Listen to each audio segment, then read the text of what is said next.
presented by Super Films.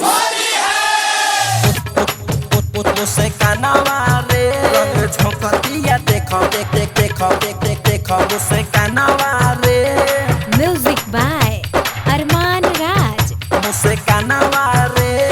DJ Manish Raksol.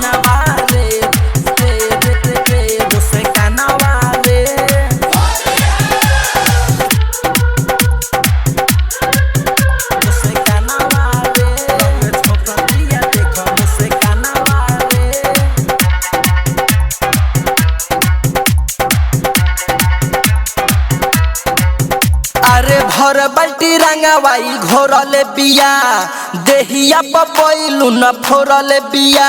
अरे साजन भाई काहे मुंह लटका के बैठल बड़ा हो?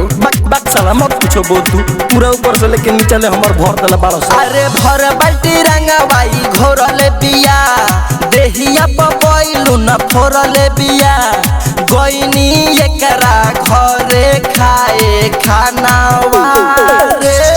अरे डालत ये तो डाले दे रे, होली हो हमर तो डलक तो डलबे कोइलक, रंगीलुओ के खोल के डाल देले बिया। यारे भिजल बाटे सारा ई बादानवा रे, रंग झोंक दिया देखो मुझसे कानवा रे।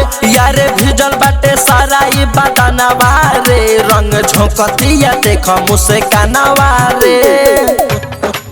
मुझसे कानवा रे, रंग झोंक दिया देखो देखो मुझसे कानवा रे।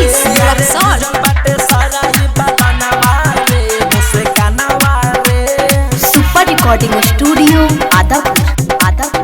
आप सुन रहे हैं साजन रफ्तार के आवाज में, सुनते रहिए और होली में झूमते रहिए।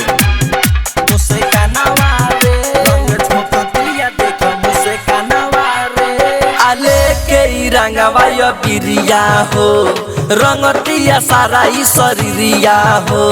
का भइल कहू? अरे सूरज भाई का बताई हो तोहरा के, सुरेश भैया छोड़ के चल गए बड़न, सब हमरे पर भीड़ जाता रही सो। आले के ई रंगवा यो बिरिया हो, रंगतिया सारा ई शरीरिया हो। आ डर लगेला सोनर यारवा जाए में इनका भिरिया हो। आ घुरा पाकी रंगवा मिला के रे, आ सखी संगे आपनुआ के रे। हमारा के कोइले बाड़ सन तांगावा रे। सुषनाथ तू हमरा के छोड़ दे, हम मुझैरा के डीजे फोड़ दे में बड़ा पीले बानिया ओकरा में रंगे भीतरी ले। यारे भिजल बाटे सारा ई बादानवा रे, रंग झोंक दिया देखो मुझसे कानवा रे। यारे भिजल बाटे सारा ई बादानवा रे, रंग झोंक दिया देखो मुझसे कानवा रे। मुझसे कानवा रे, रंग झोंक दिया देखो मुझसे कानवा मनीष रक्सौल। भिजल बाटे सारा ई बादानवा रे, मुझसे कानवा रे। रंग झोंक दिया देखो मुझसे कानवा रे। मिक्स बाय अरमान राज। मुझसे कानवा रे, रंग झोंक दिया देखो मुझसे कानवा रे। आ भइल बिया पागल होली में, आ होली खेलतिया संग टोली में। अरे रे भाई तो टाल बड़ा बिया रे, केना होई रे? सब बड़ा मिल के डाल दिया जा का। चलो ना तो चलो।